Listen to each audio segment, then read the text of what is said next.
कश्मीर की समृद्ध सांस्कृतिक विरासत को संरक्षित रखने और बढ़ावा देने के प्रयासों के लिए लोक कलाकार के सभी पदाधिकारियों को मैं बहुत बहुत बधाई देना चाहता हूं, उनके प्रति आभार व्यक्त करना चाहता हूं। आज जिन कलाकारों को सम्मानित किया गया है उनके प्रति मैं लोक परंपराओं को सहेजने और उसके माध्यम से समाज सेवा करने के लिए सबका आभार व्यक्त करता हूं और उन्हें शुभकामनाएं भी देता हूं। अगर आप देखें तो वैदिक काल से हमारे देश को परिभाषित करने के लिए, डिफाइन करने के लिए दो बातें कही जाती हैं। पहली बात जिसका अक्सर जिक्र होता है कि विविधता में एकता का स्वरूप धारण किया हुआ भारतवर्ष ये उत्सवों का देश है। और दूसरी बात लोग कहते हैं कि इस देश के प्राणों में एक संगीत है जिसकी जीवंतता इसका सहज स्वभाव है। मैं मानता हूं यह जीवंतता हमारी संस्कृति और कला है जो एकता के सूत्र का काम करती है और अलग अलग भाषा, कला की अलग अलग शैली के माध्यम से समाज को और समाज के माध्यम से देश को मजबूत करती है। और 19वीं शताब्दी में बहुत से ब्रिटिश लेखकों ने जम्मू कश्मीर पर अनेक किताबें लिखी। 1882 में पूरे भारतवर्ष की कला विरासत और उसमें जम्मू कश्मीर के योगदान का अध्ययन करने के पश्चात एक ब्रिटिश राइटर थे आर्थर नील ने लिखा कि प्राचीन भारत की जो सबसे अमूल्य धरोहर है वो जम्मू कश्मीर है। कल्हड़ ने तो अपनी राज तरंगिणी में जम्मू कश्मीर के प्रत्येक व्यक्ति के लिए श्रेष्ठ शिल्प शब्द का उपयोग किया जो यहाँ के कला के टैलेंट को ही दर्शाता है।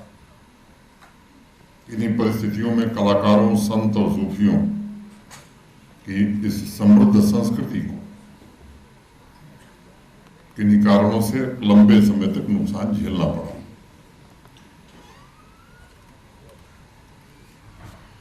कश्मीरी विचारकों के फोरम ने कभी लिखा था कि लल्लेश्वरी और नंद ऋषि की धरोहर और कला के सभी विधाओं को अनेक बार यहां समाप्त करने की कोशिश की गई। बहुत से लोगों को मजबूरन इन परिस्थितियों में जीना पड़ा या समझौता करना पड़ा। अनेक लोगों को जाना पड़ा। इससे आवाम की स्पिरिट को धक्का लगा।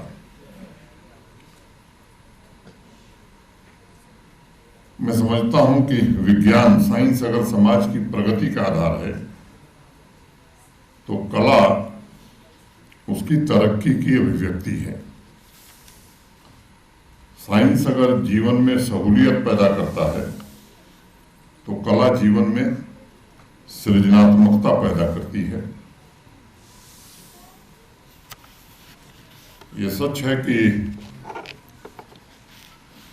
जम्मू कश्मीर में बहुत सारे परिवर्तन हो रहे हैं।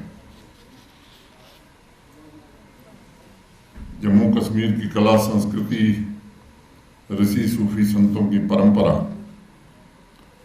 को जीवित करने के लिए प्रयास भी हो रहे हैं, लेकिन जितना प्रयास होना चाहिए था हम सब नहीं कर पाए। ये सच्चाई है। मैं उन विषयों में नहीं जाना चाहता हूं कि क्या क्या हुआ है, क्योंकि मैं समझता हूं कि जो हुआ है वो पर्याप्त नहीं है। ये डॉक्टर दर्शना अंद्राबी जी ने भी कहा, इस कार्यक्रम के संचालक महोदय ने भी कहा, लेकिन मुझे लगता है कि 2 साल करीब 1.5 साल कोविड में निकल गया। अब आज़ादी के अमृत कालखंड में जम्मू कश्मीर में सांस्कृतिक पुनर्जागरण कैसे हो सकता है, सांस्कृतिक परंपराओं और लोक कलाओं के लिए नई सुबह का आगाज कैसे हो सकता है, नई आशा और आकांक्षा का जन्म कैसे हो सकता है, इस पर सबको मिल विचार करके सोचने की भी आवश्यकता है और उस हिसाब उस अनुरूप नीतियां और कार्यक्रम बनाने की भी आवश्यकता है। प्रशासन ने कमेटियां भी बनाई हैं, प्रमोशन के लिए कई काम भी हो रहे हैं। उसके विवरण में न जाकर मैं संक्षेप में केवल एक बात कहना चाहता हूं कि अपनी जड़ों की तरफ लौटने और उसे मजबूत बनाने के लिए जो गुरु शिष्य परंपरा है उस नाम से स्कीम भी शुरू की गई थी, लेकिन वास्तव में वो जमीन पर उतरे, कलाकारों को प्रतिभा का पूरा मंच मिले,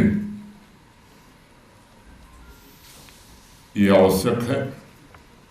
12 लोक परंपराओं में पूरे साल भर कार्यक्रम आयोजित हों, चाहे महफिले कव्वाली हो, क्लासिकल म्यूजिक हो, सूफी म्यूजिक के कार्यक्रम, इंटर स्टेट और inter divisional cultural exchange programme जरूर कुछ मात्रा में शुरू हुए हैं, लेकिन इसे और व्यापक बनाने की आवश्यकता है। हमारे कलाकार देश के दूसरे हिस्सों में नहीं बल्कि दुनिया के दूसरे देशों में जा सकें, अपने संभाग से दूसरे संभाग में जा सकें। मैं समझता हूं कि कल्चरल ग्रुप्स भारतीय परंपरा के ध्वजवाहक भी होंगे और नए जम्मू कश्मीर में उनकी भूमिका एक चेंज, परिवर्तन के एजेंट के रूप में हो सकती है। थिएटर की भी जो जम्मू कश्मीर में एक महती परंपरा रही है, लोकल थिएटर आर्टिस्ट के एक्सपोजर के लिए भी कुछ प्रयास हुए हैं, लेकिन और व्यापक ढंग से प्रयास करने की आवश्यकता है।